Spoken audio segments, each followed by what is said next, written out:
We are the Muslim wing of the black grassroots. Unapologetic, strong, uncompromising voices that have been in the faces of the enemy and those who tap dance for them. The Feachaz is proud to present the archives exclusively on Patreon.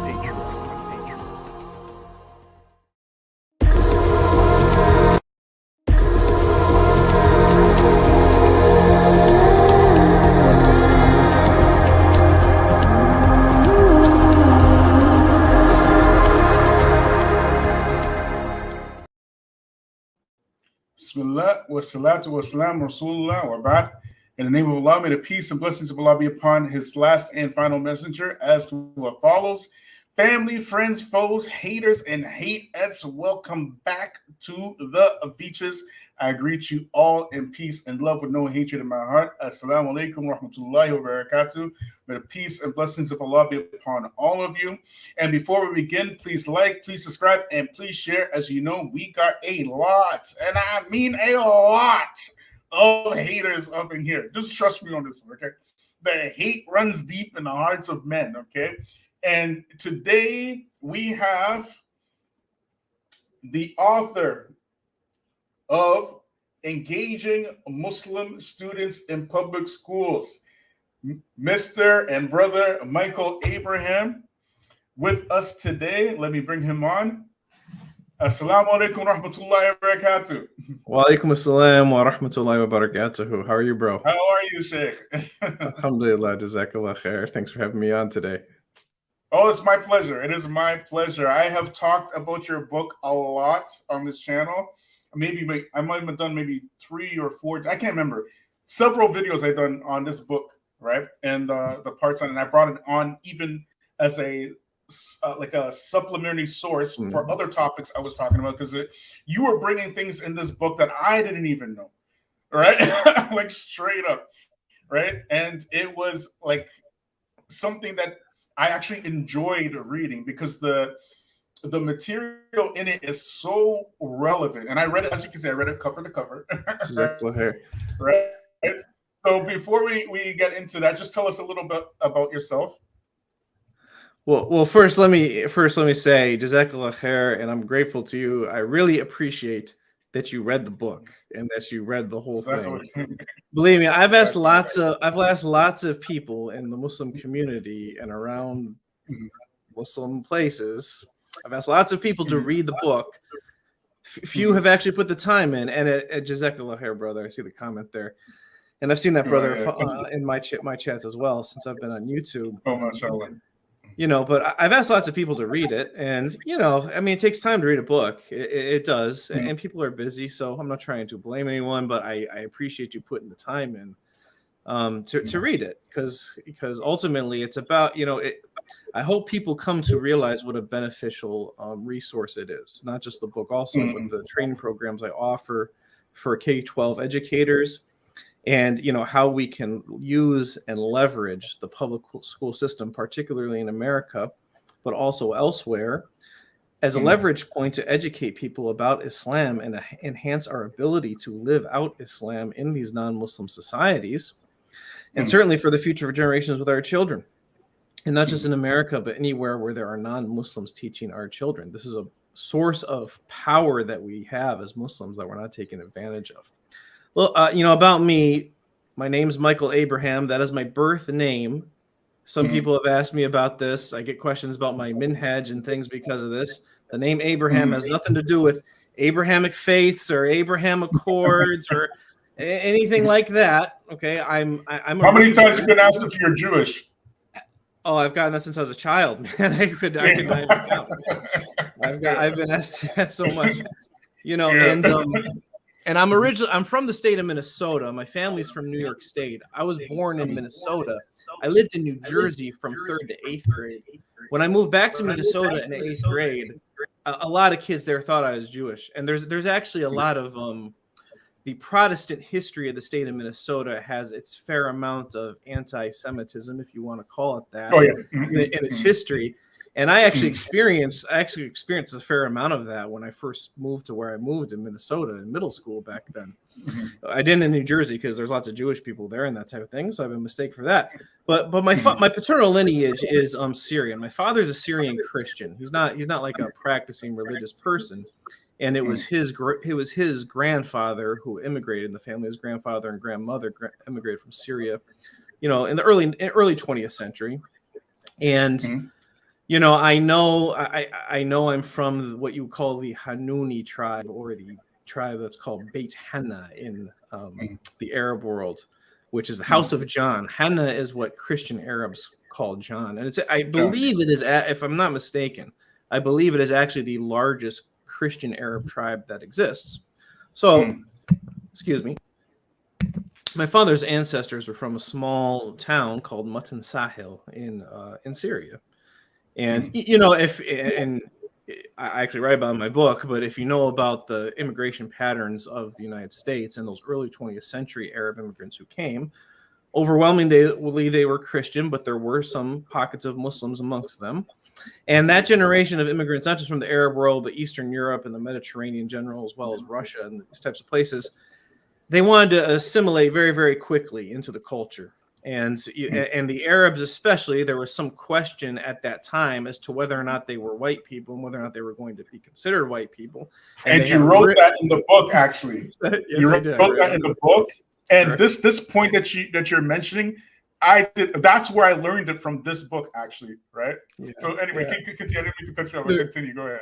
I mean, there was really high incentives for that generation of immigrants to basically assimilate as soon as possible, and as quickly as possible, because they wanted to get in on the goods that were offered and everything, and all that type of stuff.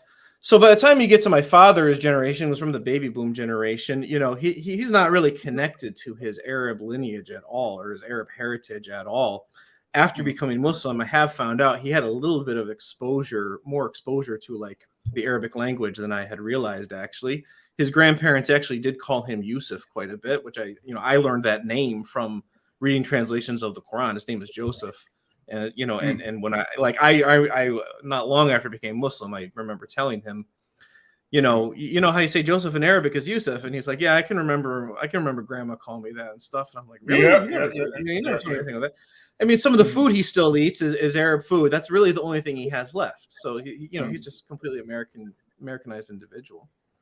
So I was a senior in high school when 9/11 happens. That impacted my life very much. Even I can remember being in first grade during Desert Storm and actually watching the news and them showing Iraq on the map with Syria next to it, and like my dad saying, "Oh, there's Syria. That's where my grandparents are from." And it's kind of like, why are our ancestors from the place where the bad guys are? So growing up that way, it's like, you grow up as a white person essentially when you are an Arab person. You grow up as a white person, but there's kind of just this thing like what does it really mean to be Arab? And you can kind of avoid that more or less, but 9/11 really sort of puts that on the spotlight. And I can remember friends and people who knew I was Arab after 9/11 happened. Michael, what's going on? Are you a secret terrorist? Like why is this like all that type of thing? And it's just like, well, I don't really know, but I was from a family that was into politics. My parents were boilerplate Democrats, still are, so they really hated George W. Yeah, so they still hated George W. Bush. Yeah. When I went into college, I was in pre-law for a little bit. I actually had the idea of becoming a politician one day. This before I became Muslim. Really? So I did, yeah. So I studied constitutional law for a year, which that's helped me know a little bit about the interplay of the public school system and law, which some people are confused about as well. But I ended up switching to studying the Middle East because I was so curious about knowing more about the war on terror and actually a dual thing was going on at that time where I was following politics, trying to take in things from both left and right wing sources. Because even though I was from a family that was more left wing, trying to be like scholarly, trying to be like, live out the liberal idea of, well, you listen to all voices and decide what is the best for this type of thing. Even though I had anti-right-wing sentiment growing up at that time, I was trying to find out, well, what do right-wing people actually think in this type of thing? Two things happened with that. One thing was I got exposed to like some of the intellectual arguments of more conservative positions, which you're really sheltered from more or less if you have a liberal or left wing upbringing. And that did open my eyes to some things like, well, maybe the left wing doesn't have everything figured out, you know. And you know, Islam is very much balanced between the two in this type of way. So that was part of, as far as coming to Islam, part of my intellectual development in life that enabled me to see Islam as the truth when I first learned about it. But the other thing is, you know, listening to right-wing stuff at that time, you're hearing all this stuff about Muslims and terrorism and, you know, the moon god and just all this type of, you know, just like the derogatory stuff towards Muslims was off the chart at that time. I mean, not that isn't now, but there's at least been some things accessible as far as refutations and this type of thing towards that type of, you know, anti-Islam propaganda. But, you know, in the years following 9/11, you know, up until that whole decade, really, until social media really took off, like the right wing was just, it still is, but it's just hard on the Muslims on right wing radio, you know, pamphlets that they would proliferate. I used to watch, I don't know if you had, you know, the channel C-SPAN, being from Canada, but C-SPAN is, yeah, okay. I used to watch C-SPAN obsessively back then. Oh, so, really? You know, yeah, I would. I'd watch it nonstop. I would watch it. You could learn a lot from that channel, actually. You really could. You know, and even on C-SPAN too, they'd have these authors who did more extended talks. You know, you could learn things. So, you know, just got exposed to a lot of stuff of that. Now, at the same time, going to college in Minneapolis, I was exposed. I was living right in the midst of the Somali community there, and most people watching probably know the state of Minnesota. It has more Somalis of any place in the Western diaspora, essentially, any place outside of Africa. And these are people. These are Somalis who, at that time, the early 2000s, you know, I was going to a community college there first before I went to the University of Minnesota, and a lot of immigrant Somalis were attending those places. And overall, I had a very good impression of them as a community from the outside. Like, you know, and now again, this is not Somalis who were growing up here. I'm not saying anything bad about Somalis who grew up here, but those are like you know, I tell the students who I teach now that, you know, I went to college around your parents, and you know, they were better than you. Let's just say that, you know, but seriously, like they were oftentimes at that school the more knowledgeable students, certainly the people taking the class more seriously, you know, compared to the type of kids who were like the kids that I grew up with. So you know, and you know, just a block from where I lived, there was a Somali restaurant, a convenience store, and a coffee shop. You could see just through that, like the confluence they had as a community. You know, you'd see them going from one place to another, the social fluidity that they had was very attractive to me, because something that I was aware of just growing up as American was how isolated Americans are from one another. And certainly growing up in the place where I live in Minnesota, I mean, it's a problem through all North America, I'm sure, as well as Europe, but alcoholism is a huge problem here. And, you know, and as you get older into your early 20s, the culture amongst your peers kind of becomes, well, we're just going to go to the bars to hang out. And you come to find people, actually white people here especially, they really are of a social disposition where they almost need alcohol in order to socially interact with people. And that was just something I was disgusted by. And, you know, alhamdulillah, was something that Allah blessed me with was I did grow up in a household where alcohol was not valued highly, actually, because my father's Arab grandfather was actually an alcoholic. His uncle, you know, these are the sons of my Arab great grandfather immigrated here. They started a restaurant in New York State, you know, which a lot of Arabs do that type of business. You know, they had a hotel and restaurant that my great uncle ran, and my grandfather was the bartender at. So he was an alcoholic. So I grew up with my parents speaking very negatively about that and not drinking alcohol. So I always had a bad impression about alcohol. So I didn't want to be a part of that social culture that the people I grew up with were around as I got older, you know. So, you know, then I had a different experience actually when you're talking about alcohol, right? My father was a heavy drinker, right? And drinking in my family, we come from a Trinidadian background. And a lot of Trinidadians, like West Indians in general, like Caribbeans, they are actually heavy drinkers. They have like an entire culture around drinking, right? Even they have, you know what soca music is, right? Soca calypso. I don't know what to do with it. Oh, it's like music that comes from Trinidad, right? It's a specific type of music. It's like a you can say like it's kind of, it's, you know what reggae is, right? Oh yeah, sure. So reggae is like Jamaican, and then soca calypso is from Trinidad, right? I see. So they have this type of culture, both Jamaican music like reggae and calypso, where they sing songs about like rum, alcohol, these type of things, Mm. And there's an entire thing behind it, right? So what growing up seeing that was just a turn off to me. I'm like it was just like I was just totally turned off by this Yeah.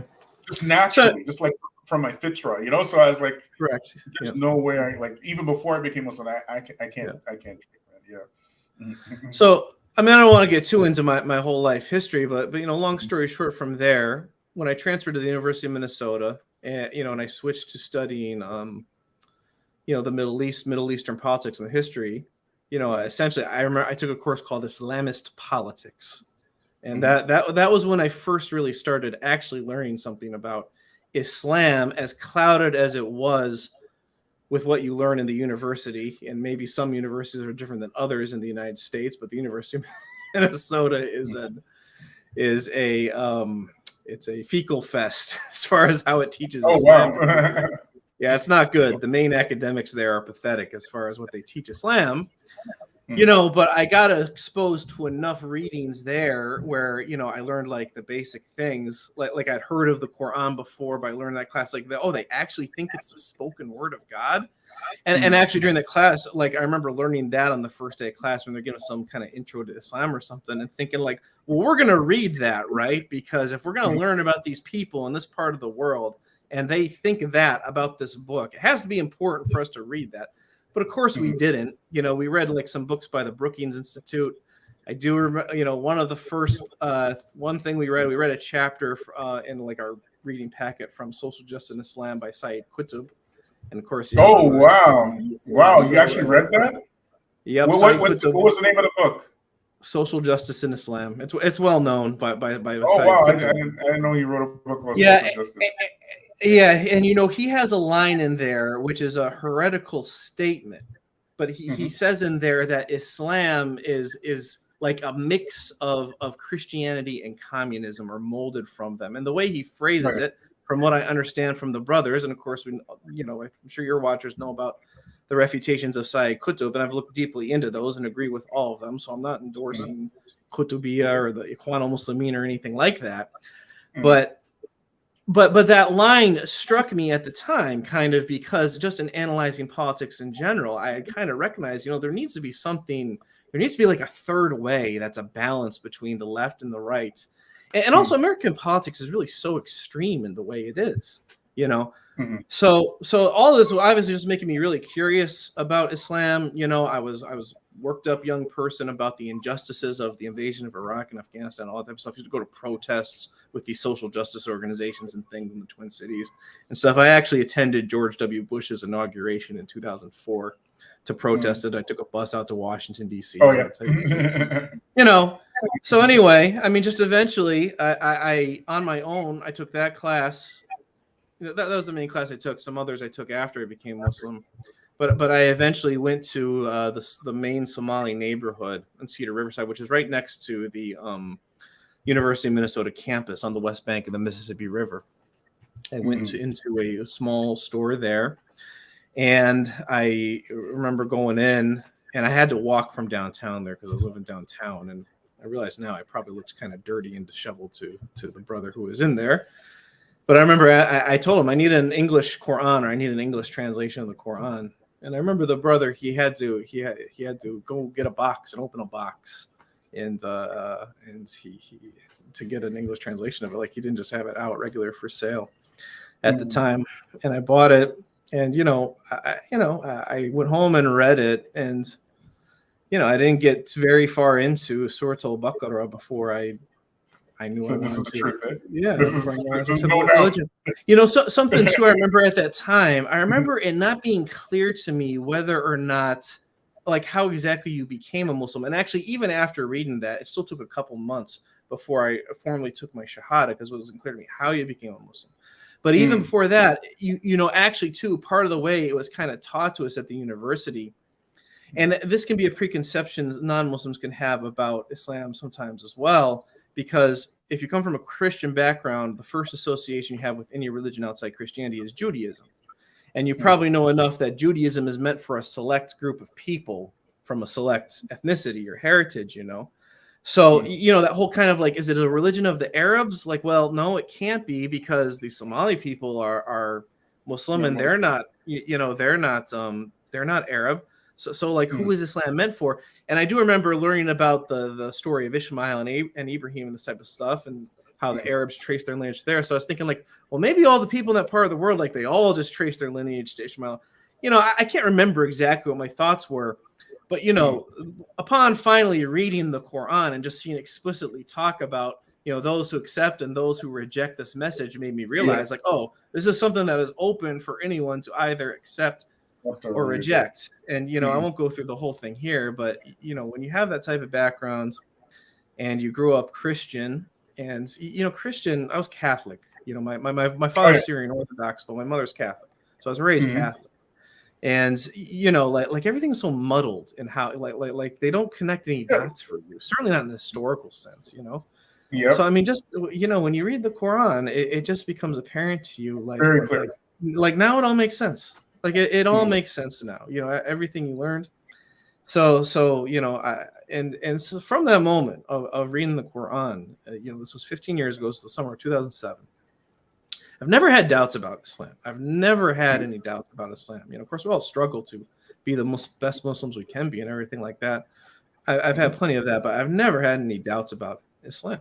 And I will say to people who are born Muslim, like, something I feel bad for them about is that they never will have the experience of not knowing Islam existed and then discovering it, because you know, you go through the search of, like, what are the answers in life and stuff, especially during that age, you know, and having gotten into education since then, I know about child development. It's very, and you know, growth development in general. It's very common for college-aged people to want to search for big answers to the big things in life. Yeah, of course. Stuff, you know. Of course. So, you know, like, I feel bad for born Muslims that they will never get the experience of being on that type of search, and, you know, like, you can feel lost for a while, like there's no answer. And you see the whole history of the Western world, actually, and Western philosophy and stuff. It's just people searching through dead ends for answers and never getting anywhere. And at best, they just enjoy the conversation while trying to find that. But, you know, but when you discover Islam, you discover that God actually gave answers to people. He actually gave humanity and answers to its problems. And the, you know, the discovery of that, you know, I will hold with me for my entire life. And since that time, now connecting this to my work a little bit in the book and my work in education, excuse me. Sorry. Since that time, you know, I've always experienced Islam as, this is something that I need to bring to my people, because you read the stories of the prophets, and that's what it is. They're bringing the message of the worship of Allah alone and Tawheed to their people, and warning them of the hellfire. So I've always since that time just had it as my own concept that, you know, my purpose with this is to educate North America about Islam. Like that is clearly what God wants me to do, and what I'm here for. That's just apparent to me. So, you know, a few years out, about 3 years into being Muslim, I can't believe it was only 3 years looking back into it. You know, I lived next to a masjid for a year, with Darul Farouk Masjid, which is fairly well known here in the Twin Cities. Now they've gotten a bigger place since then, but they used to be by the University of Minnesota campus. I worked in the office of Sheikh Walid Al-Manisi, who was the president of the Islamic University of Minnesota. They gave me a free year of classes after I converted to take Islamic classes with them, as they were set up at the time. So I started learning about the deen that way and that type of thing, making connections with people and that type of stuff.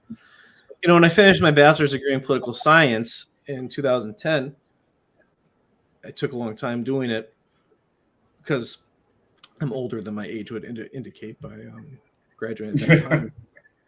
But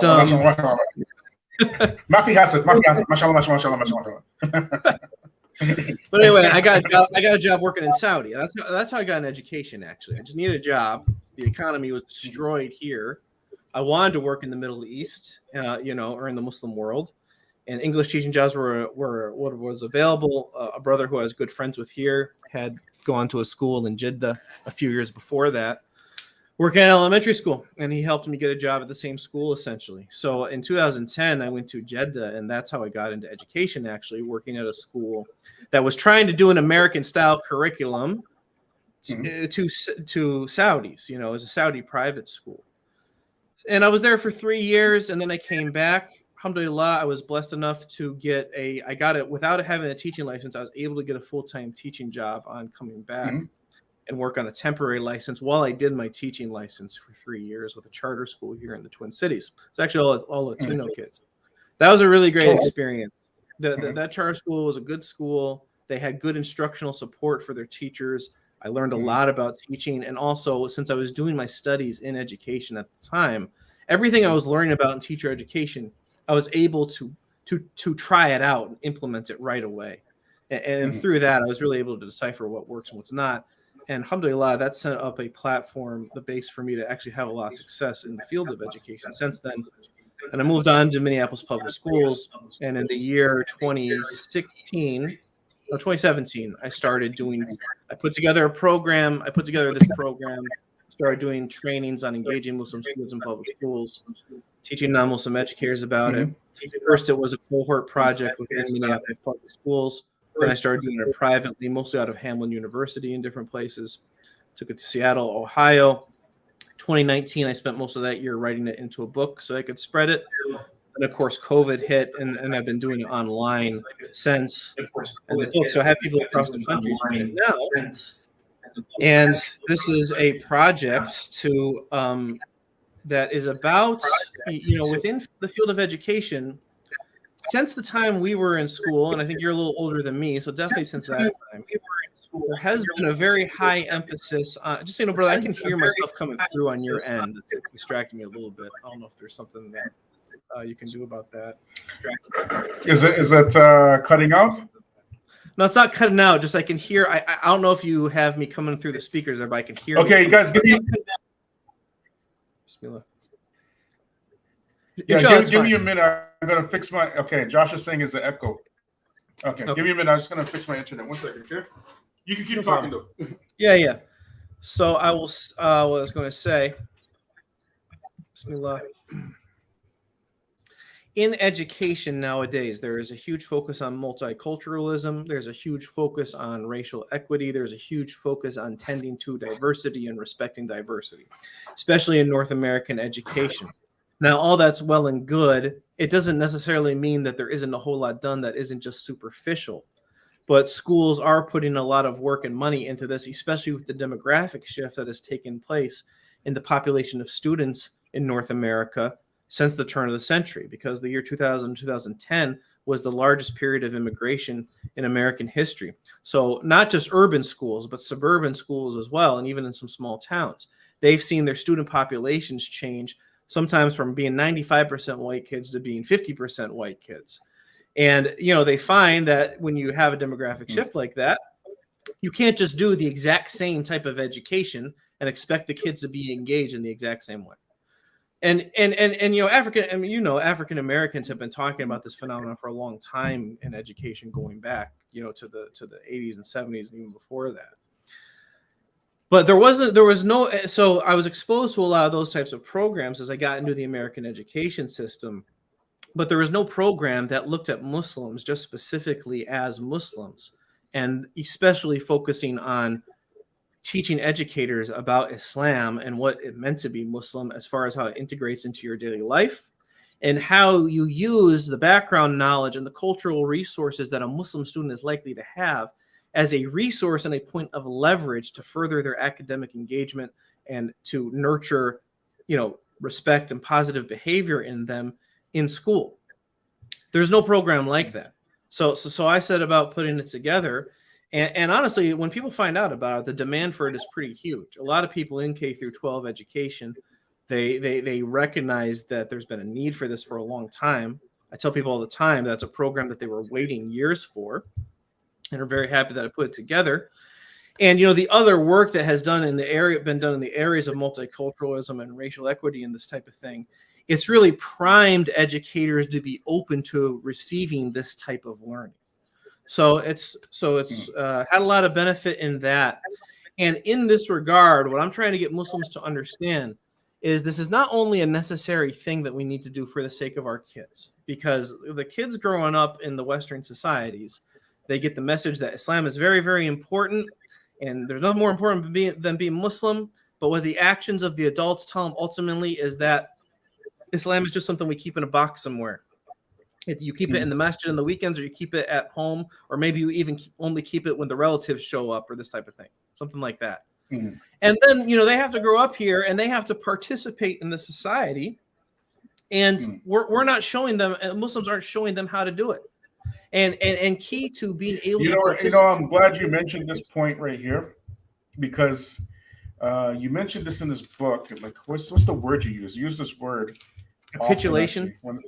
Yeah, that's it. Capitulation, right? You use this word capitulation, right? Yeah.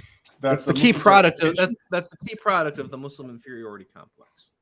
Is capitulation to the capitulation. Now what's happening is for the listeners, first of all, I need the listeners to share this, please, because I know that I didn't schedule this live, so a lot of you were surprised to see me live. So please share the live. And we're going to get into the meat of it. We have the brother Michael Abraham, the author of Engaging Muslim Students in Public Schools. So I need you to share this live today, right? He's a very special guest. As you know, I've referred to this book several times on this broadcast.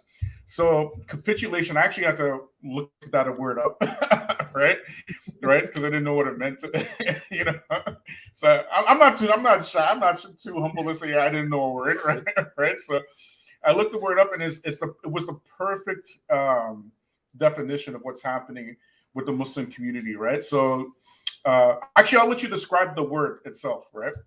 So that I can move on. It means basically means giving in when you don't really want to. I mean, in short, exactly. That's what it basically means. It's like making concessions. You know what I mean? Correct. Right. So and you make and Muslim in the public school context, these Muslim kids, they're forced into relationships with non-Muslims there, and if you don't educate those people who control those environments about Islam and about what it means to be Muslim, the kids necessarily have to compromise themselves and compromise their Muslim identity. And, for the parents, what facilitates that is their capitulation by their unwillingness to educate the people in there. Now, I understand the sociological phenomenon, why that takes place. And, even living in Saudi, I experienced immigrant anxiety living in Saudi, even as a privileged American with a U.S. passport there, and the privileges that come with there, and not being black. I know it's a different deal if you're black there. I understand that. But so I understand that type of thing, and it's difficult. But this is why I've put these resources together for me to streamline the education that these educators need for Muslim families. And the long-term effect that this can have is if we can reshape the public education system's understanding of Islam to have an authentic understanding of it, and to knowing precisely what it takes to be culturally and religiously competent with a Muslim in interacting with them, all the things you do and don't do, the environmental accommodations that you have, that in turn can affect the rest of society, because what goes on in professional society is downstream from the public education system. Yeah. So now you had the story here. Let me get it. It's about the Russian girl. Do you remember that story? Yeah. Not a Russian girl, but a girl who learned from a Russian girl that when it rains, God cries. Yeah, that's the one. Yep, that's the one. Let me get it here. 1 second. Right, so and people who look into my work, I tend to explaining shirk and making sure the teachers do not push the kids into committing acts of shirk very, very thoroughly, because that is the most important thing. And I know we talk about lots of things on different channels about what is or is not going on in the public school system. The worst thing going on is a lot of times the kids are asked to do things that are shirk, and no one even knows it. Exactly. Right. So over here in this story, it says, to give a practical example, I once knew a student who was in English as a second language ESL class in 5th grade, where she befriended a classmate who was originally from Russia. One day while playing at recess, it began to rain, and the Russian girl told her that it rains, it means that God is crying, right? So the Russian girl was telling it's a Somalian child, right? Correct. Yeah, it was. Yes. Was it a Somalian child? Yeah. And Somali, bro. Don't say Somalian. A lot of Somalis don't like it when people say Somalian. Somali. Okay. All right. So the Muslim girl went home, still while it was raining, and repeated what her Russian friend told her that her mother was saying. Mom, the rain means that Allah is crying, right? So this is obviously a clear statement of kufr, right? Yes. And this statement of shirk, ascribing Allah's attributes to creation, naturally her mother became very, very upset with the entire situation as a result. The mother admonished the girl for saying that statement with an emotional reaction and asked her from whom she learned it. Upon finding out, the mother told her daughter not to be friends with the Russian girl anymore. Yeah, right. Right. And just so reaction. And just so people know, at this point, you know, in educating people about Islam, it is very important that we put them through a proper learning continuum in doing it. And one of the problems we have with all the capitulation is we're only ever talking about it with people at points of contention. So when some conflict breaks out that's on the news, or we get invited to the Christmas party, and we got to explain why, you know, or they want to teach our kids about this thing we don't want them to teach them about. Now it's okay. We got to talk about this type of stuff. But you can't really even have those conversations properly unless you've put people through a proper learning continuum. So it begins with, number one, explaining how Islam is sourced and how it's a text-based religion.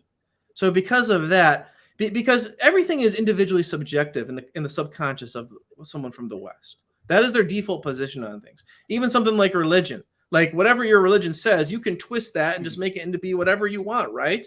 So why don't you just do that? So you have to explain that it's based on texts, and there's nothing that anyone can do to change those texts because they're so well preserved. That's the first thing, you know. And then after you explain what those texts are, you start teaching the religion through those texts. And of course, you know, you go through the Hadith of Jibril, which begins with the first pillar. And this is what the book does in the parts relevant to that, because it has more than just teaching about Islam, because it is a proper book to the field of education. You know, at the point that Bilal is reading it here, the reader has already learned what shirk means. So you know, once they've learned that, you know, now we have a more efficient way of identifying that with people and this type of thing. You know. Now, in terms of the political arena, right? You were mentioning about Sayyid Qutb earlier, right? About Sayyid Qutb, how he said that Christianity and what did he say, socialism or communism, like Islam is a combination between. He said Christian. He said Islam's like a mix, or I think molded between. I don't know the exact Arabic terminology and stuff, but between communism and Christianity. Yes. Yeah.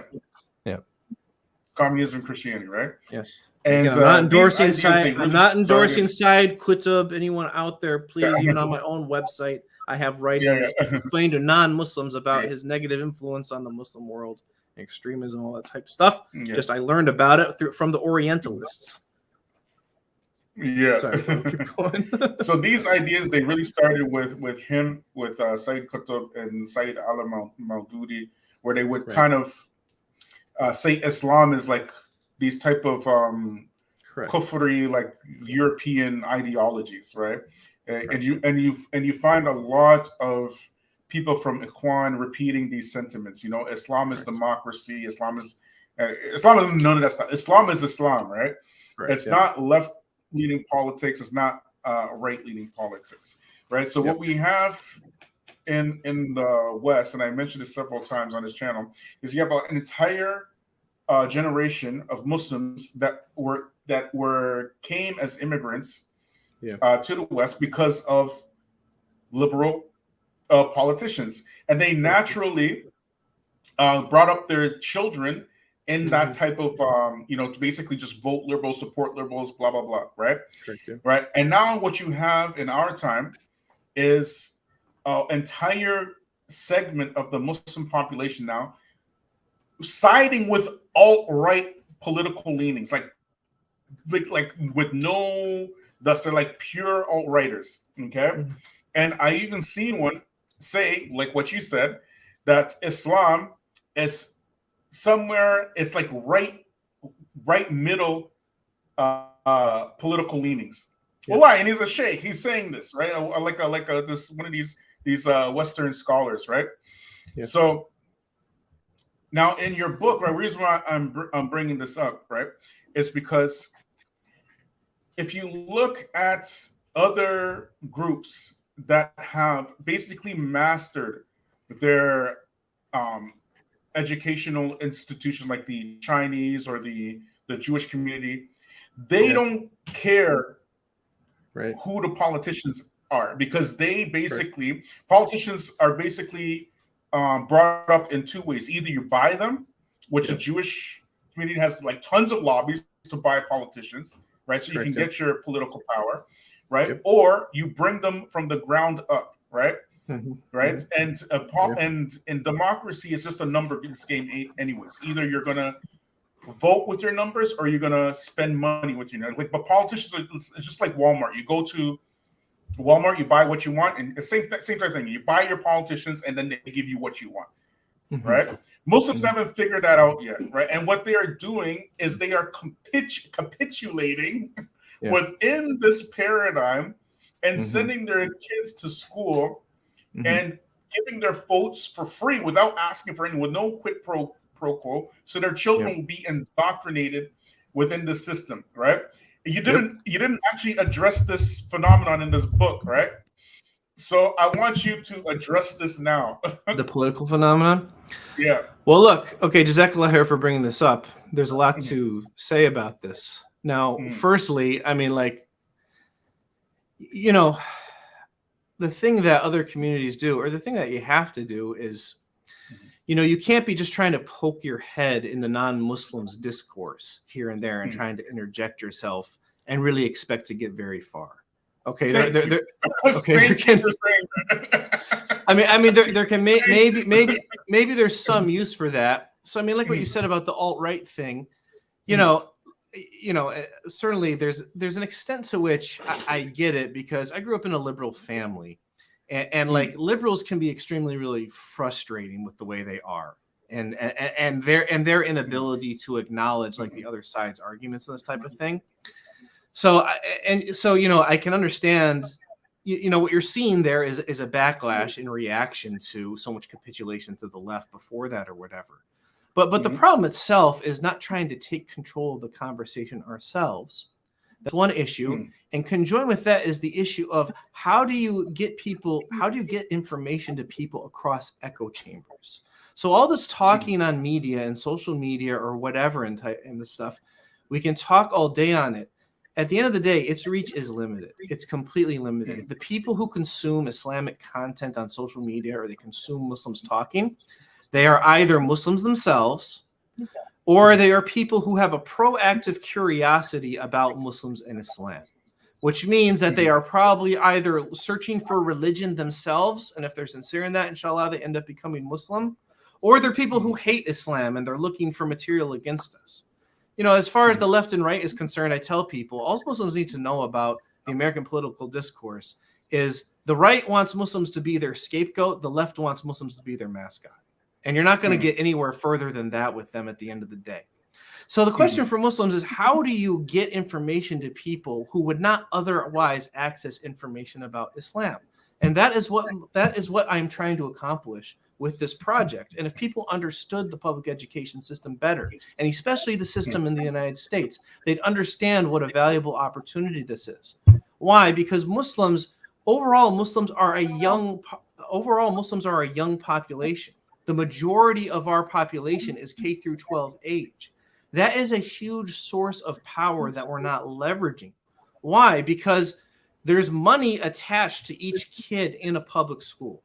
Every school wants to keep their numbers up throughout the United States. Certainly, I'm not totally sure on how it is in Canada. There's competition for parents to send your kid in school in the public system, because there's charter schools, there's private schools. Most states have some form of what you call open enrollment, where you can actually enroll your kid in a school that's in a different district so long as you provide transportation for them. And no principle in Now, his hold on. I got to stop you on this point right here, right? Sure. Because this is a very important point. Because you and I talked about this a while back, a few months ago, about there is an educational crisis, right? That's looming. Yes.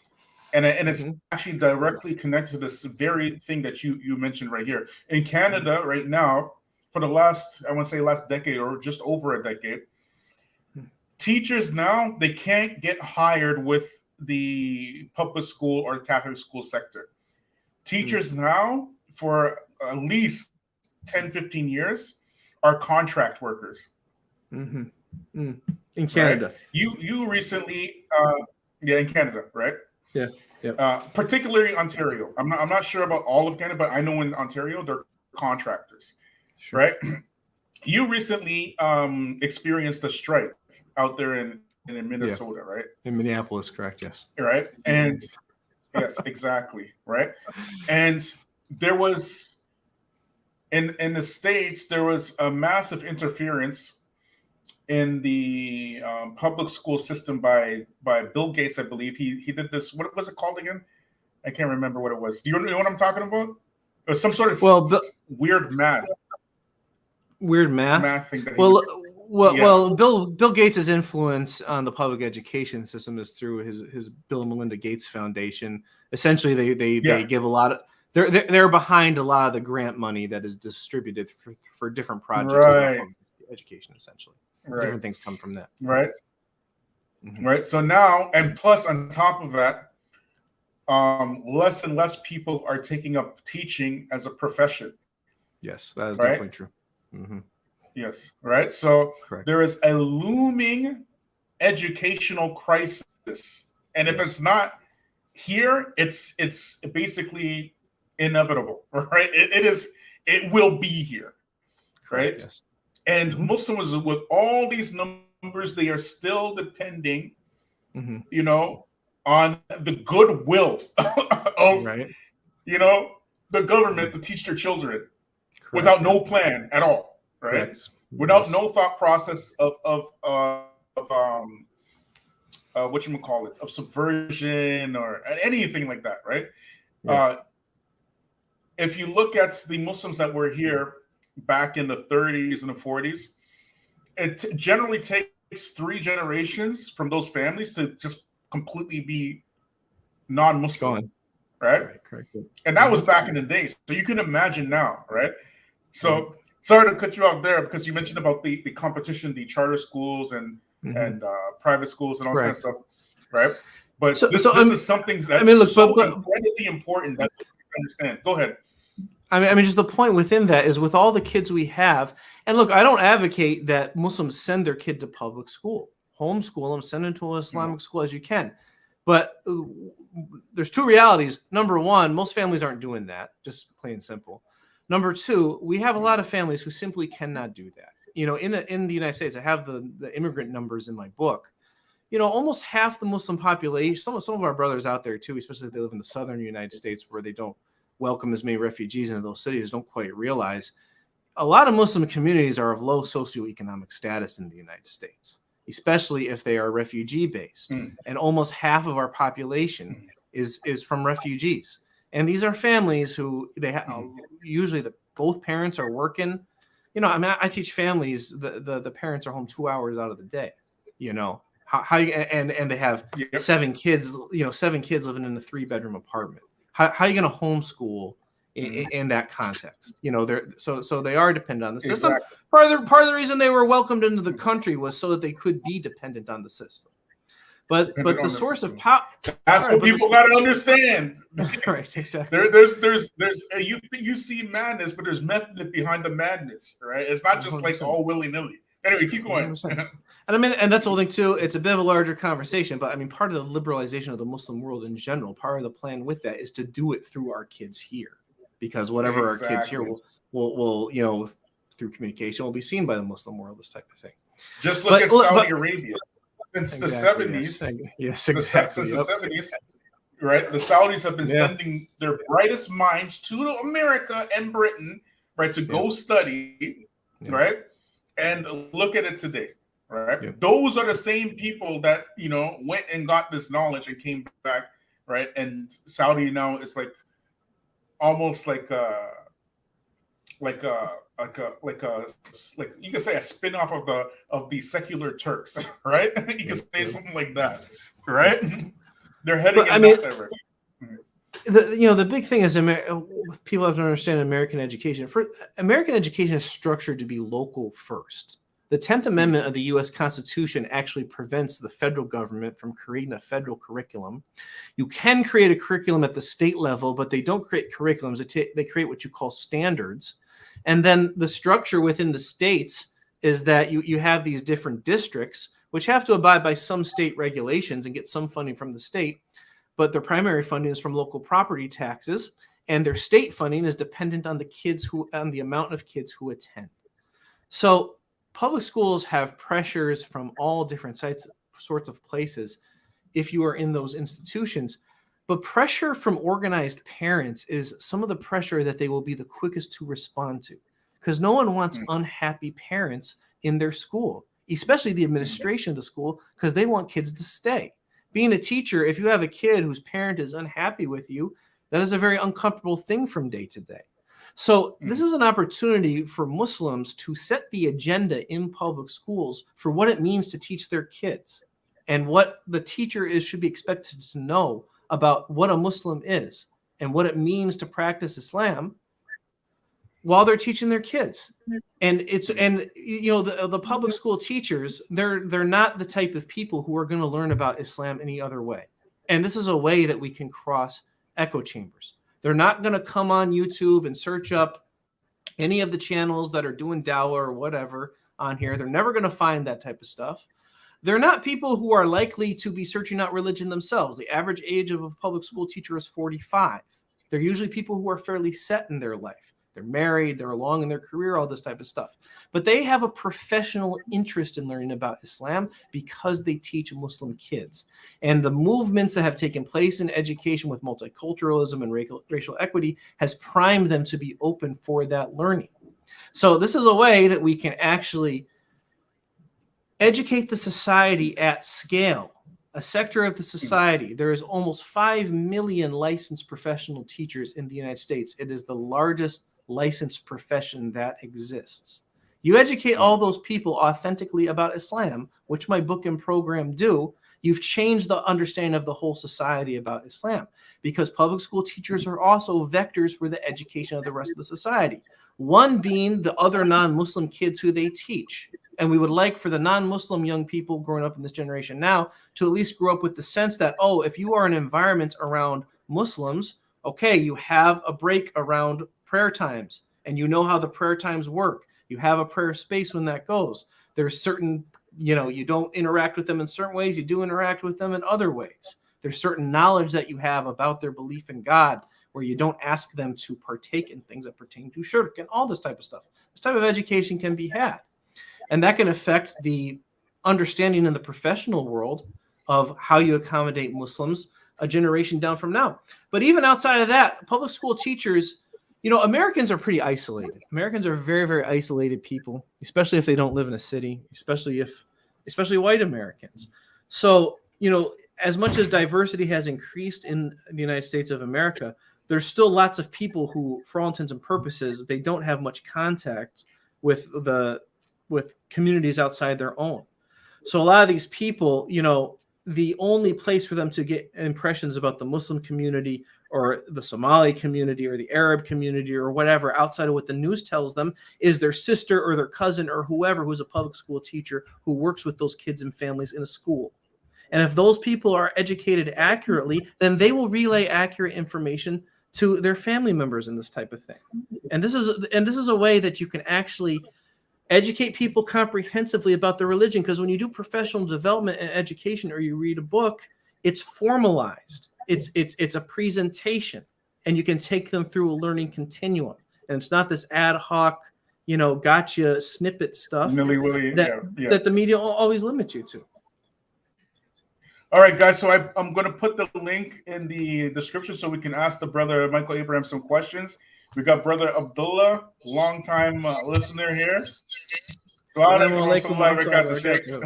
Wa alaikum assalam wa rahmatullahi wa barakatuh. How are you, brothers? How's it going today? Alhamdulillah. Salaam Alaikum wa rahmatullahi wa barakatuh. How are you, brother? I want to tell the brother I'm from Minnesota too. But I live in Rochester. I don't know what it is. MashaAllah. But, Jazakallah khair. I'm in Rochester a lot. I go down there. Masjid. Abu Bakr. No, Masjid al Khair.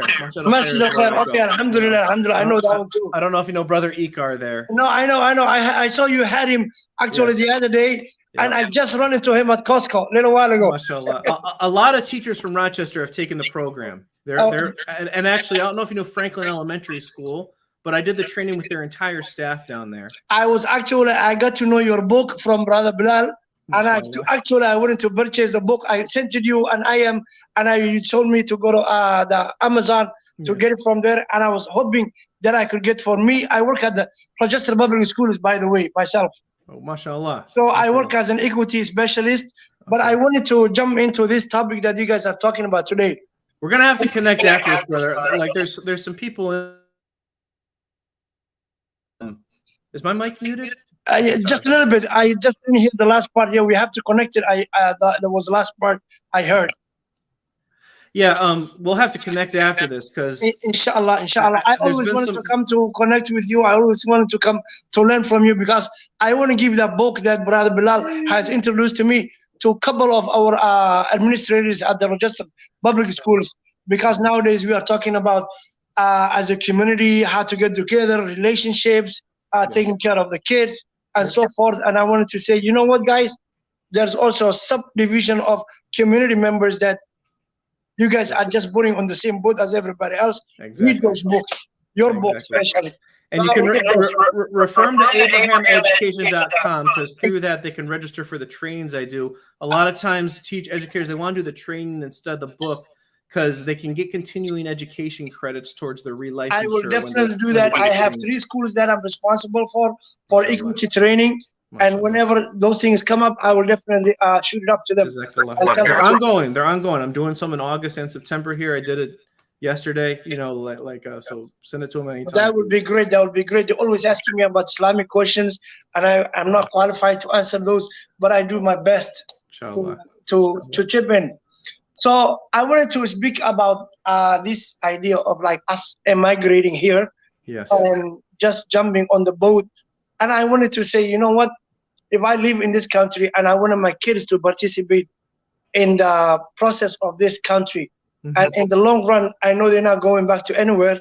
But if Allah grants us all our wishes, is like for them to go to Islamic universities after they graduate their bachelor's degree, which sometimes nowadays is kind of a little bit too late by the time they graduate from bachelor's degree. Yeah. And that's kind of like our long-term options. But as a parent, sometimes I'm thinking my kid have to grow up here. He has to go to a public school, and he has to compete with Johnny and Jane Doe. Right. And if I want them to realize their potential in this, why would I take them somewhere else? Now, the part of the religious studies could be either home Quranic school, or Friday, Saturday, Sunday at the masjid education center, connecting them to the masjid. And what most of us think in the terms of in the future, my son, my daughter is going to grow up here. I want him to be competitive. I want to have the same opportunity like John and Jane Doe has. I send them whether to public school, and if we can afford private schools. I don't know, none of us can afford these nowadays, the private schools, but we end up in the public school system. Right. At least in that case, there's a possibility that they can progress in life. Allah knows the best. Allah knows what their risk and what they're going to earn in the future. But at least there is the right path everybody has to take. That's on here. As far as religious, yes, I came here old enough to have my religion, my language, and everything else. One time I was listening to a Somali sheikh, and he made a statement. He said, you guys brought your kids and dumped them in the middle of the ocean, and you are telling them not to get keep off the water, to keep off the water. So it's really, really tough. Illa man rahima rabbuk. There's always those exceptions. You see a kid that grew up in Minneapolis, yet he's the championship of the Quranic competition in the Arab world. International. How many is that? 1 in a million, 1 in a 2 million. But Sure. you see Allah is exceptions in everywhere. You cannot totality put it in something. So if we could just address that point, would be great.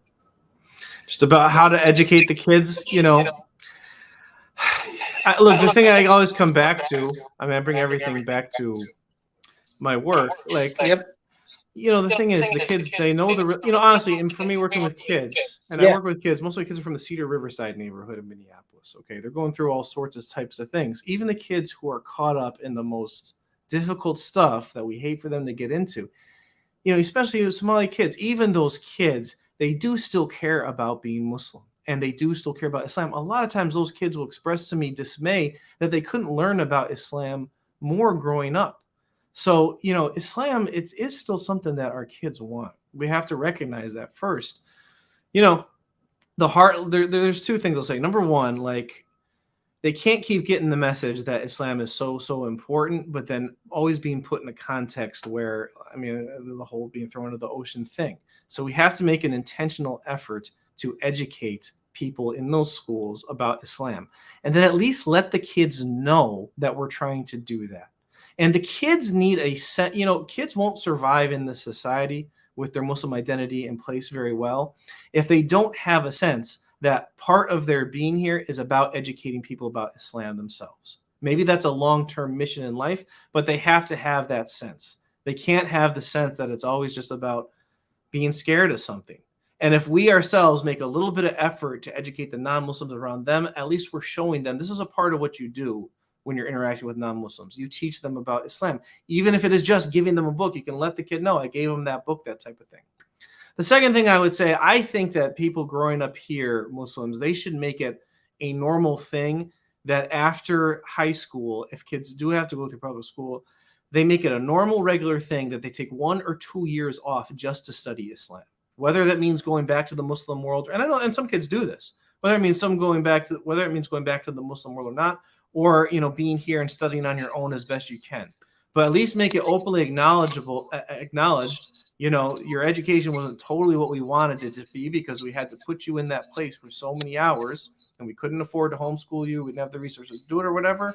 You owe it to yourself now to take the time to get your Islamic foundation in place. So that way, no matter where you go in life after that, you're working off of that foundation and you're filtering things through that foundation as opposed to letting what you're going to be exposed to control you. Because that's what's happening for the kids. You know, they're growing up, they know it's important being Muslim, and they know that Islam is important, but we never showed them how to interact in society and hold your Islam in place. So they need to see an example of, well, how do I take part in the societal discourse? How do I act professionally? How do I get along with other people in the society? And they look for the examples that are given them from other places. I mean, that's why you see some kids, you know, like it's more important for them to be part of these social justice movements or this type of thing, or they rationalize somehow that that's actually the Islamic thing to do or whatever, because that's what's been made available for them to see as far as how you can actually participate in the society. Sorry, I just muted the brother Abdullah because of the echo. That's the only reason. Yeah, I'm sorry. In the long run, may Allah make it all of us easy. I'm planning to send my kids to Mauritania. I'm already connecting to Mauritania. I'm trying to send them the summer vacation is 1 month here, 1 month there, and then when they graduate, hopefully that's my plan to send them to Mauritania. Brother Abdullah, I don't know if you saw the live I did maybe last week, I think it was, right? But I did mention, you know, something about Somalia, on the Somali community, and I want to mention it here because I got you on the line, inshallah, right? And I mentioned that why is the West interested in Somalia? Like little old Somalia, you know, they're not bothering nobody, right? They just there, chilling, you know what I mean, being Somalian and whatnot. But why is the West interested in Somalia? It's because of its location, right? Somalia is one of the most strategically important locations on the planet, okay? And Somalia, it's basically like you can say like a port between Yemen and the Mediterranean Sea there, and like is it the Red Sea, right? So it's like before you go to Europe, you have to go through that strait there, right? So it's right there in the Horn of Africa, right? So when the socialists came in the 90s, right, all of a sudden Somalia was in civil war, and they were dispersed throughout Europe, America, Canada, right? And it's like a copy paste system. Wherever the Somalians went, the criminality followed with them. And I was like, well, why is that? Why don't you think, why do you think that is? You know, before Somalians, there was the Jamaicans, right? The Jamaicans were doing the Boricans, the Boricans, the same thing, right? There's some massive social engineering happening with the Somalian community, right? And now brothers like you, alhamdulillah, they get it, right? They can see like this is a massive problem, right? And as long as we're not looking at the bigger picture and we're looking at the world through the eyes of letting the enemy dictate to us what we can and can't do, and just begging the enemy, like, can we do this? Can we do that? And we don't come up with self-sufficient strategies. We're always going to be in a position of being socially engineered by the enemy, right? So we have to kind of like take charge, right? And that's why I'm very appreciative of this book, because as the brother Michael Abraham, he said, like, not everybody can homeschool, right? If you can homeschool, it's amazing. If you can send your children to a private school, it's amazing. But what is your strategy if you can't do either? Just send them, you're talking about sending your kids to a school where they're being indoctrinated 8 hours a day, okay? They have all these ideas. And one of the things you mentioned in the book too is the effects of smartphones. It's one of these. Right here on page 152, you talk about smartphones, right? All right. I'll probably get a read of that too, right? But, they're being indoctrinated by their smartphones. They're being indoctrinated by the school system itself. And on top of that, they have all this media that's targeted to Somalians directly and specifically, right? Which is the gutter or the lowest or the bottom parts of Black culture. You understand? And then they start emulating them. And unless you handle this head on, then it's just going to continue. All right. So I'll let one of you. I'm gonna meet you. Who wants to talk? I'll let Abdullah go. Yeah, if you can just let me 1 second. Whatever you mentioned right now, I will add to it. Somalis have been attacked from left to right, up and down, east and north, west and south. And the reason is there was also even Somali group in Minneapolis that came to Rochester a few years ago. Their name is Somali Pen. These are people that are funded by the UNESCO. They are telling the Somalis, you don't need Arabic. You are not an Arab. So in order for the religion to be demoted, for the Somalis not to think about religion, and guess what, brother? They had a Somali Sunni looking like brother in their sheikh, who was saying Somali language is far superior than Arabic. We don't need no Arabic. We are not Arabs. So if you only think politically they've been attacked, believe me, even religious-wise they're attacked. I came to know that group called Somali Pen from the Brits in London. And then one night I was on YouTube, I saw their program. There was 2 Somali girls that are mulhids, atheists that were talking about. And I'm like, why is she telling me the Arabic language is far superior? No, the Somali language is far superior than Arabic. And then I saw them come here to Rochester in a hotel. I happened to be there that one day. At the last minute, they gave me the questions, and I asked them, why you guys are saying like the Arabic language, which Allah chose, which the Quran has been revealed, is Somali is far superior than this? Are you saying Allah didn't know Somali existed when he was choosing Arabic? Or something is wrong here? I said, my daughter that was born here, I would be happy if she can speak Somali, but I would much rather her to speak Arabic and learn the deen and the Quran. And they looked at me like I was from different planet. Yeah, here comes the Wahhabi. So we've been attacked from every angle, everywhere, brother. Wallahi, it's amazing. This is the social engineering. Like it's very apparent. If you look on some of these documentaries coming out of Europe, Minnesota, Toronto, today, there was a drive-by shooting at a funeral, Somali community in Toronto. First time ever in Canadian history at a funeral. Subhanallah. Right? Subhanallah. And you mean to tell me all of this is just an accident? It's a fluke? It's not a fluke. Brother Michael Abraham, go ahead. Jazakallah khair. Jazakallah khair, brother, for all that. Yeah, I mean, like you said, it comes from all different ends. You know, Bilal, what you said about them being exposed to the gutter of Black culture, which itself is a social engineering project. This is why I spend a full semester reading the autobiography of Malcolm X with my students at the beginning of the year, so that we can get through the whole thing, because that is what really is key to uncovering that, in my opinion. And, you know, you wonder the extent to which it's intentional, but it would have been a whole different ordeal for Somali youth here had they been put in a city where there was a strong African-American Muslim community, because then they would have had that example of Black people for them. Because now when they're looking for people who look like them to be models for them in the society, they're given what they're given. But, you know, they ended up in Seattle, San Diego. You know, San Diego is where they initially went, and then Seattle and the Twin Cities, which weren't primary migration cities during the migration north. So we don't have the communities that emanated from the Nation of Islam, and they haven't had those examples for them.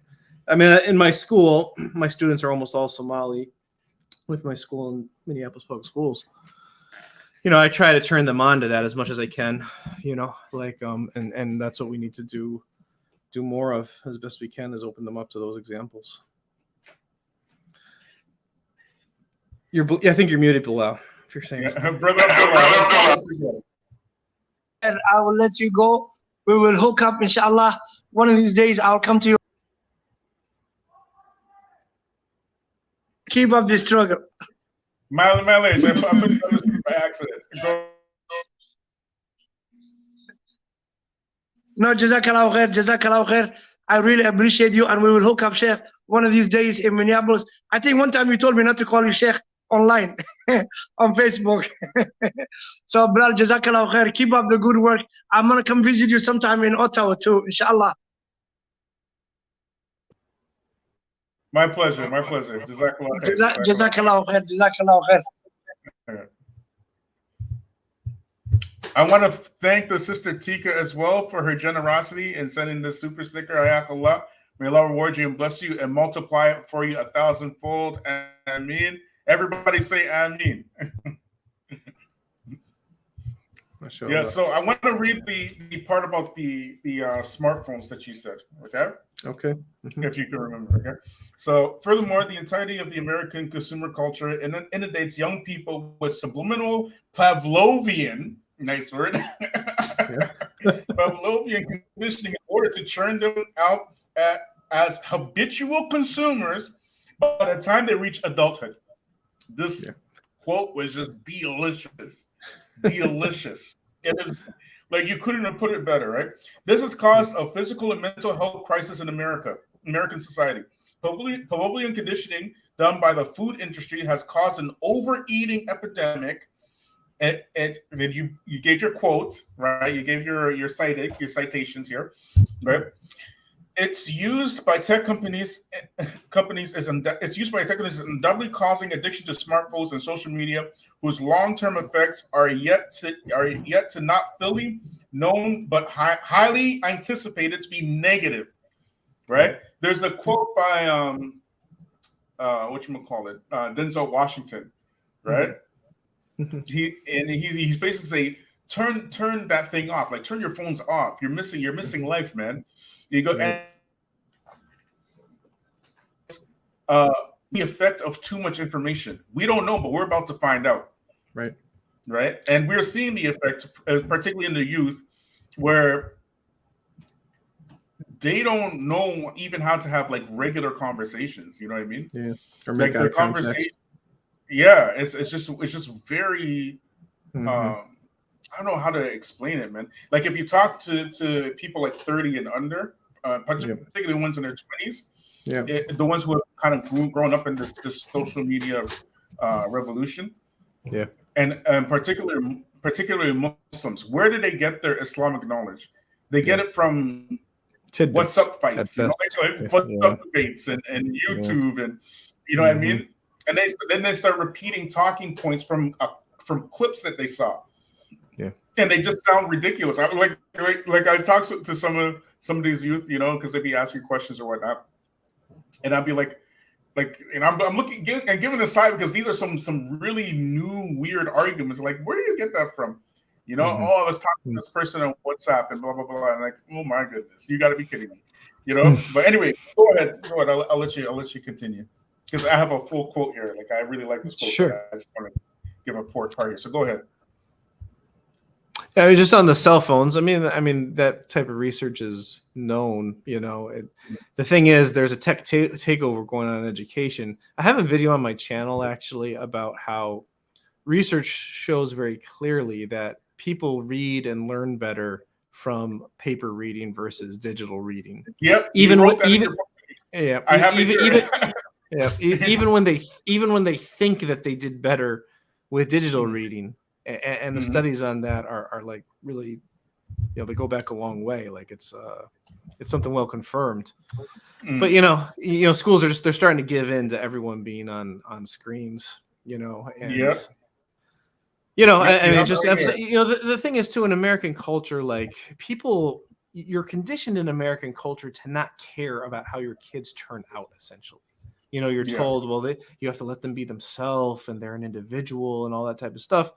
Which, that is a way to pressure parents to not actually care about how their kids turn out so that the corporate world can take their kids over is basically what that goes on. Yeah, of course. And a lot of times you'll actually find it very common in education these days that teachers do the same thing.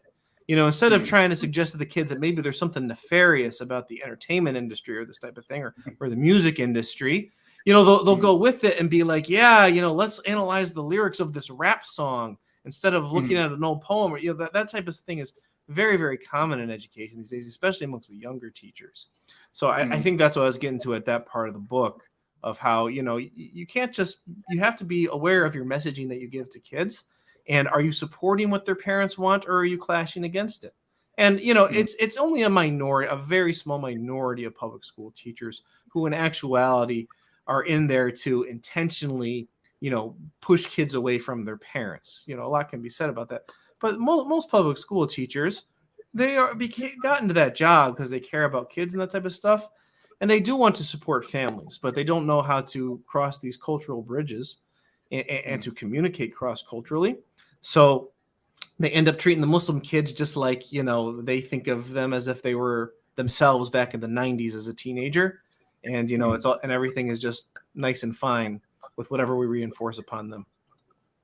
Yeah, free thought is not free, people. It's not. As long as you are, watching other people's ideas on YouTube and whatever, you're being indoctrinated. You're not a free thinker, okay? Right? So you write here, this is the part that you mentioned about the reading, right? Like traditional reading. You said, despite the push from tech companies, research both over decades and more recently constantly show that reading comprehension is better when done from printed text versus digital material. And you cited Singer and Alexander. Okay. Even when students have the stated impression that digital materials are better, objective assessments show that they actually garner better comprehension from printed text. I always say on this channel, read real books. Even before I read the book. And there's studies looking at that going back to the 1980s. And the only rebuke someone could make to that is, well, now that you have kids who are digital natives and they've grown up with digital devices and stuff, it's not going to be the same for them. But actually, as time has gone on, that phenomenon has increased. It hasn't decreased. So if you look at the comparative studies from the last decade, they show that phenomenon even sharper than the ones that were done in the 1980s. Well, that just shows because of the most recent ones, because the most recent ones are basically going to be studying the younger generations, right? Correct. So all you have to do, if you want your kids to basically be at the top of the food chain, get them to read paper books. It's that simple. And read those to them from the youngest of ages. Exactly. This right here, I was like, don't I say this all the time? Read books. That's why y'all sound crazy, man. You sound crazy because you don't read books. I'm sorry to say like that. And then this channel right here is mostly black people. And I mean, like, black people are the least reading demographic in the world. Okay, the least reading. And as a matter of fact, in the West, black people consume more television than any other demographic. I don't have a TV in my house. I've never ever owned a TV. Never. Okay, right. And I think I say in there too, you know, there's these private schools in Silicon Valley where all the big tech executives send their kids to, and those are print only schools because the tech executives, they know very well the effect that all the screen time is having on kids. Yeah.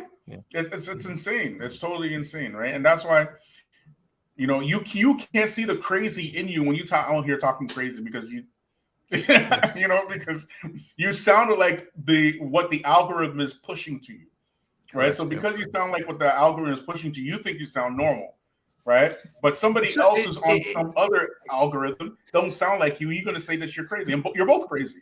Go ahead. It's just a huge thing that affects all the increase in anxiety as well. You know, like the screen time, all you know, and all this put together media meant to grab your attention, just get your brain firing in ways that it doesn't need to. You know, reading a printed books, when you're too conditioned with screen time, it feels frustrating reading a printed book at the beginning, which is something you need to work through. But when you get into the habit of reading printed books, it's actually something relaxing for your brain. It puts your brain into a more reasonable frame of mind, and you can see things clearer and all this type of thing. It's a therapeutic thing. 100%. I wanted to ask you one more thing, right? Sure. And that is about, because I read the whole book, right? And the one thing you didn't mention in this book was about LGBTs, right? The alphabets. Well, in chapter 4, I have a section on family gender roles. And I talk in there, you know, actually I talk about, first of all, you have to understand one thing. The book is based on what is actually going on in public schools to the best extent that I can gauge it. Okay, both through research and through talking to educators at universities as well as across the country and people actually in schools engaging, you know, what districts are doing, what's going on. Look, I'm not saying it is not a concern. The LGBT thing is a concern, but it is a little bit overhyped. It's a little overhyped. It is something that is kind of used as a scare tactic. You know, there is activists trying to get at that, well-funded activists in some cases.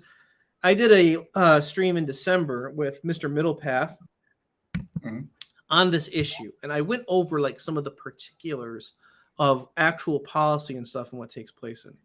So I'm not saying it's not an issue, but at the same time, some people are like, they've like handicapped themselves from wanting to even approach schools to educate them because they think that they're more radical than they really are.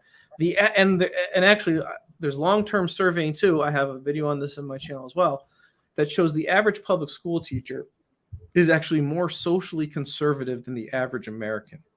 They tend to vote liberal because you have a very direct economic interest in voting for the Democratic Party if you're a teacher, but especially in issues pertaining to the protection of children, your average public school teacher is more socially conservative on average than the average American. Now, in that section on family gender roles, I do say that schools should hold informational sessions for parents where they show them everything that is going to be taught, not just in sex education curriculum, but also in language arts curriculum with anything that has to do with romance or this type of thing. And they should make transparent to families the type of messaging that is in that. You know, in the second edition, I'm going to name it more explicitly, and I'm going to mention how this is the issue that is brought up to me most directly by Muslim parents all the time, because it absolutely is. So I'm going to put that in the second edition. But, you know, within that, you know, sex education is normally the place where that type of stuff is likely to come up. And that's where actual curriculum stuff for it is primarily developed. If not there, then usually in language arts with stories that have to do with some type of romance. You know, in that section as well, I talk about, you know, how marriage in Muslim culture is a little different in this type of thing, and talk about how kids being raised in the West are maybe going through something a little different, and there's cultural clash between them and their parents. You know, I talk about that type of thing.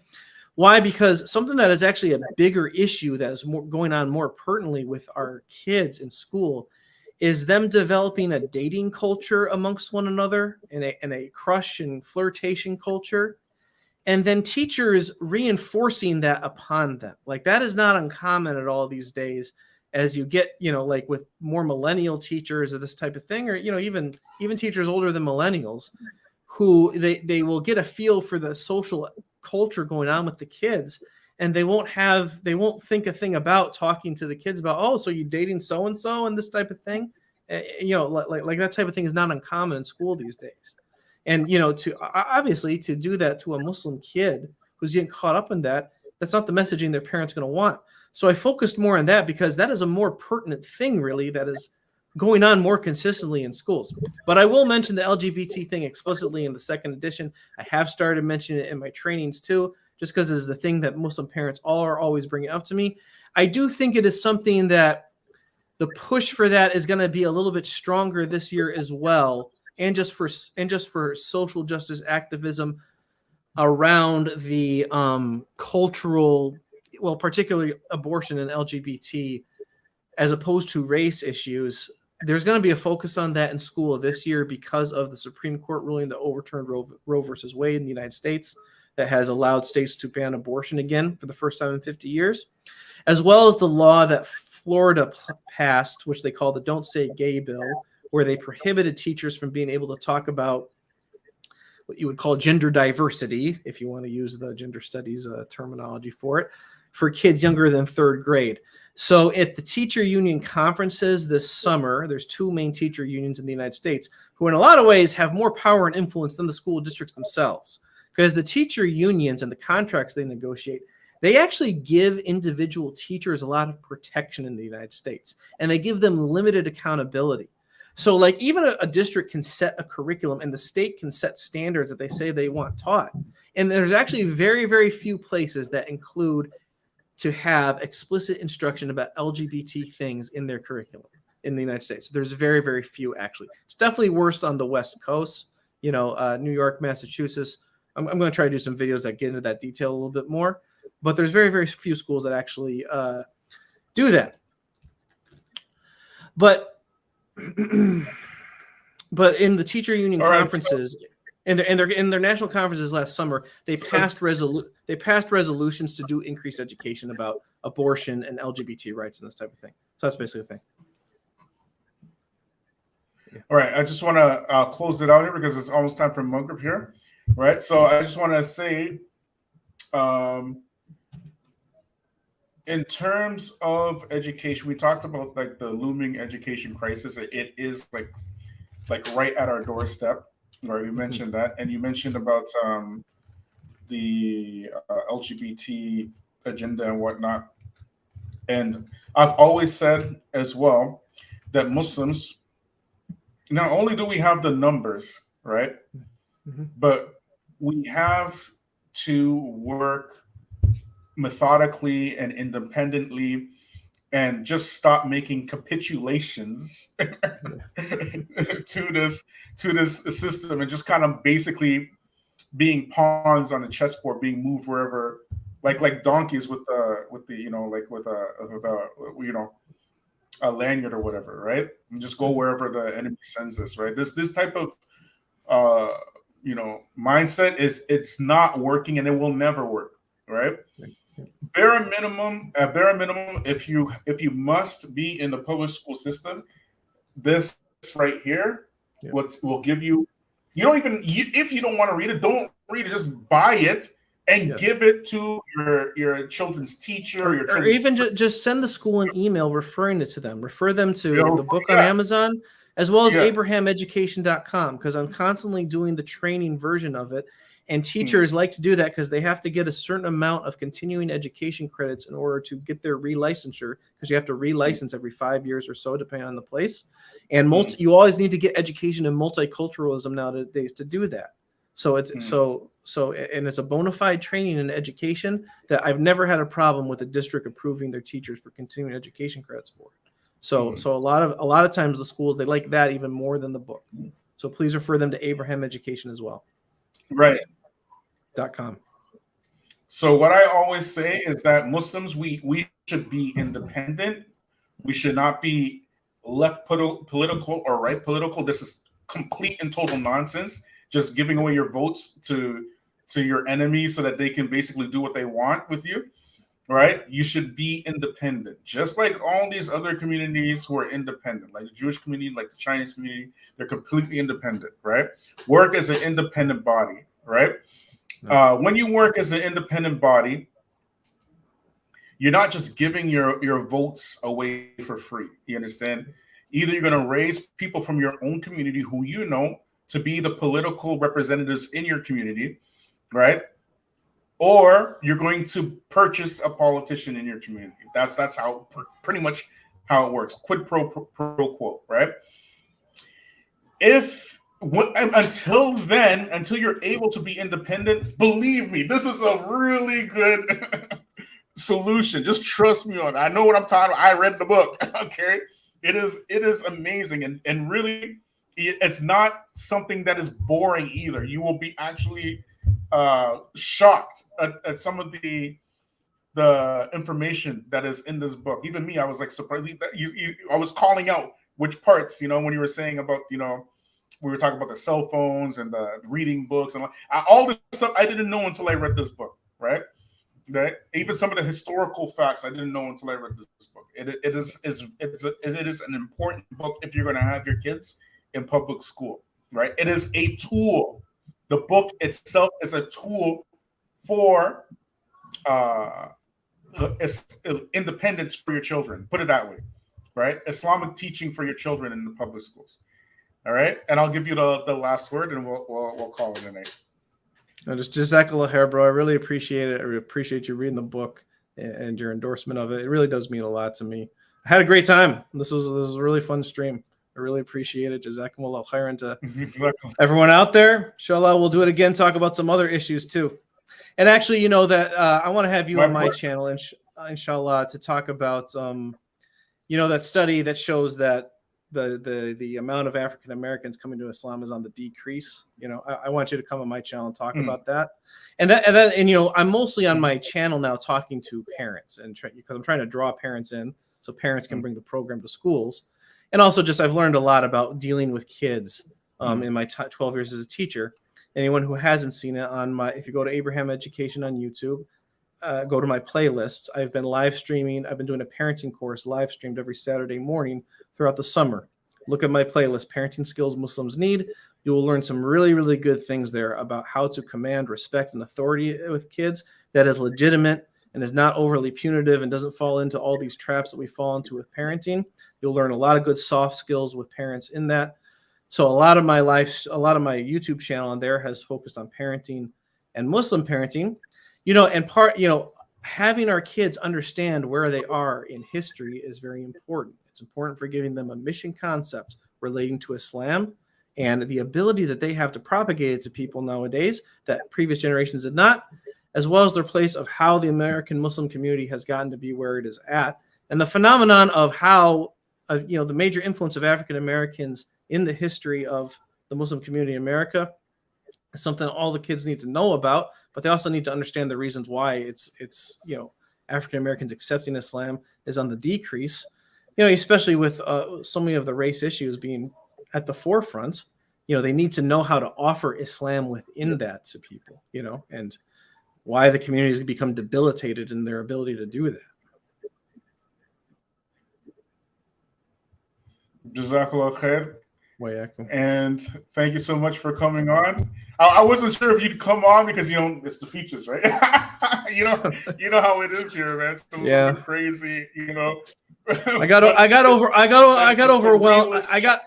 And like I said in the beginning, for me, Islam has always been about trying to bring it, educate the non-Muslims about it. To me, that's the biggest thing about it. It's where I see my role as. So, maybe one day we'll talk about my whole sojourn within the Muslim community, but I've gotten overwhelmed with all that associating with this person. I just got overwhelmed with all that stuff. So I just can't worry. I'm just not worrying about it anymore. Yeah. And actually too with that, I found